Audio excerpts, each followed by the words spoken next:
जिंदगी में कभी बुरे वक्त से सामना हो जाए तो खामोश रहो, वरना दुनिया तमाशा बना देती है। गुस्से के एक लम्हे पर सब्र करोगे तो सारी जिंदगी के गम से बच जाओगे। जो अक्लमंद जाहिलों से लड़े वो इज्जत की तवक्को ना रखे। बुरों को बर्दाश्त करना बुराई को बढ़ाता है। अगर इंसान रंज व मुसरत की फिक्र से आज़ाद हो जाए तो आसमान की बुलंदी भी इसके कदमों के नीचे आ जाएगी।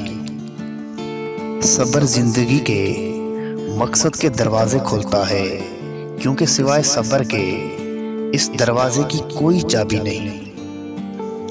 हमेशा अच्छा सोचो और अच्छा बोलो, अल्लाह पाक आपके साथ अच्छा करेगा।